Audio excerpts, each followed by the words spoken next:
এই লেকচারে আমরা কথা বলবো ইউটিউব অ্যাডস ভার্সেস আদার্স।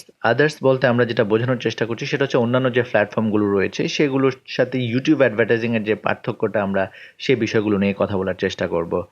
তো ট্র্যাডিশনালি আমরা যে অ্যাডভার্টাইজিংগুলো করে থাকি সেটা হচ্ছে মূলত TV media ad, newspaper ad, billboard ad এবং অন্যান্য যে অ্যাডভার্টাইজিংগুলো রয়েছে স্টিল আমরা এগুলো এখনও চালাচ্ছি বা এগুলো এখনও ইফেক্টিভ অনেক কান্ট্রিতে, বাট অনেক কান্ট্রিতে এগুলো লেস ইফেক্টিভ। তো ইউটিউব অ্যাডের সবচেয়ে বড় যে পাওয়ারটা আমি বলবো আমার দৃষ্টিতে সেটা হচ্ছে মূলত ফ্রি ব্র্যান্ডিং। অর্থাৎ আমরা যখন ট্রুভিউ ভিডিও অ্যাড করে থাকি আমাদের ক্যাম্পেইনের জন্য, তখন যেটা হয় সেটা হচ্ছে ভিউয়ার্সটা যদি শুধুমাত্র আমাদের ইউটিউব ভিডিও দেখে 30 সেকেন্ড, তখনই আমাদেরকে পে করতে হয়। বাট আপনার যদি কোনো ভিউয়ার্স যদি 5 সেকেন্ড পরে স্কিপ চাপ দেয় বা স্কিপ করে ফেলে অ্যাড, সেক্ষেত্রে আমাদেরকে কোনো পে করতে হয় না। সো এটা আমার দৃষ্টিতে আমি বলি ফ্রি ব্র্যান্ডিং, যেটা আসলে কমপ্লিটলি ফ্রি। আপনাকে কোনো পে করতে হচ্ছে না যদি কোনো ভিউয়ার্স আপনার ভিডিওটা না দেখে। সো ইউটিউব অ্যাডস ছাড়া অন্য কোনো প্ল্যাটফর্মে এটা সম্ভব না, অ্যাটলিস্ট ভিডিওর ক্ষেত্রে। এরপর যেটা সেটা হচ্ছে আমরা সরাসরি কাস্টমারদের সাথে কমিউনিকেট করতে পারি। কাস্টমার আমাদের ইউটিউব চ্যানেলে, আমাদের ইউটিউব ভিডিওতে আমরা অ্যাডভার্টাইজিং করার ক্ষেত্রে আমরা তাদেরকে ক্লিয়ার কল টু অ্যাকশন দিতে পারি, আমাদের ওয়েবসাইট ভিজিট করতে বলতে পারি, যেটা আপনি অন্য কোনো প্ল্যাটফর্মে টিভি মিডিয়ার ক্ষেত্রে আমরা চিন্তা করলে সেটা কখনোই পসিবল না। এবং এখানে কাস্টমার সরাসরি কমিউনিকেট করতে পারছে, সে কমেন্ট করতে পারছে, সে সরাসরি ব্র্যান্ডের সাথে কমিউনিকেট করার সুযোগ পাচ্ছে, যেটা অন্য মিডিয়াগুলোতে টিভি বা নিউজ পেপার অ্যাডের ক্ষেত্রে এটা অলমোস্ট ইম্পসিবল। এবং আমরা যখন চাই, অর্থাৎ available to watch any time, আমাদের ভিডিও যে কোনো সময়ে ওয়াচেবল, যে কেউ যে কোনো সময় আমাদের ইউটিউব ভিডিও বা আমাদের অ্যাডভার্টাইজিং, আমরা যখন অ্যাডভার্টাইজিং ক্যাম্পেইন করব তারা আমাদের ভিডিও দেখতে পাচ্ছে। এবং এটার ক্ষেত্রে কোনো বাধ্যবাধকতা নেই, যে এটা কমপ্লিটলি ডিপেন্ড করে হচ্ছে অ্যাডভার্টাইজারের উপরে, আমাদের উপরে। আমরা যদি সেটা চাই সেটা হচ্ছে অল দ্য টাইম আমরা আমাদের অ্যাডটা ক্যাম্পেইন রান করতে পারি, এবং আমরা চাইলে সেটা একটা নির্দিষ্ট সার্টেন টাইমে আমাদের অ্যাডটা প্লে করতে পারি বা আমাদের অ্যাডটা আমাদের টার্গেট মার্কেটের সামনে নিয়ে আসতে পারি।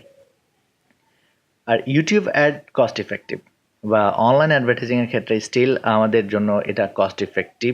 কারণ হচ্ছে আমরা যদি ইউটিউব ভিউর কথা চিন্তা করি আমাদের অ্যাডভার্টাইজিংয়ের ক্ষেত্রে, সেক্ষেত্রে আমরা দেখব যে আমাদের $0.01 বা সেন্টসের মতো খরচ হয় পার ভিউতে।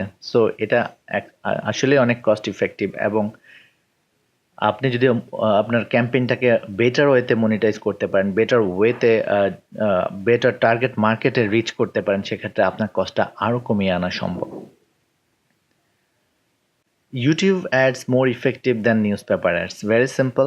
নিউজ পেপার অ্যাড যদি আমরা আজকে চিন্তা করি সেটা হচ্ছে আসলে আমরা নিজেরাও খুব একটা কেয়ার করি না নিউজ পেপার অ্যাডস, কিন্তু আমরা যখন ইউটিউব ভিডিও দেখি তখন যে অ্যাডগুলো আসে আমরা, হ্যাঁ আমরা স্কিপ করি, বাট আমাদের চোখ কিন্তু সেই অ্যাডগুলোতে যায় যে কিসের অ্যাড, কোন ব্র্যান্ডের অ্যাড।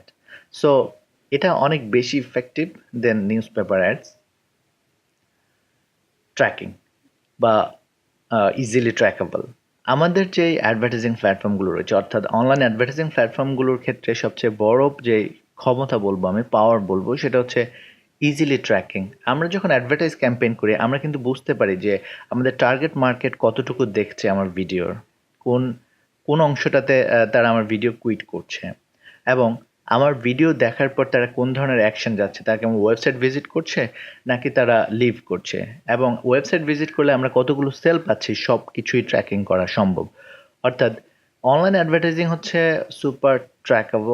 আমরা চাইলে যে কোনো কিছু ট্র্যাক করতে পারবো এবং আমাদের কনভার্সন রেট কত সেটা জানতে পারবো, সেল জেনারেট হচ্ছে কিনা সেটা জানতে পারবো।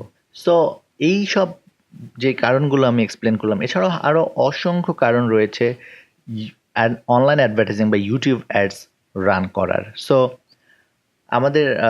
আমরা যদি আমাদের ব্র্যান্ডকে প্রমোট করতে চাই তাহলে বেস্ট প্ল্যাটফর্ম বা অনলাইনের ক্ষেত্রে এটা একটা বেস্ট প্ল্যাটফর্ম হতে পারে আমাদের জন্য।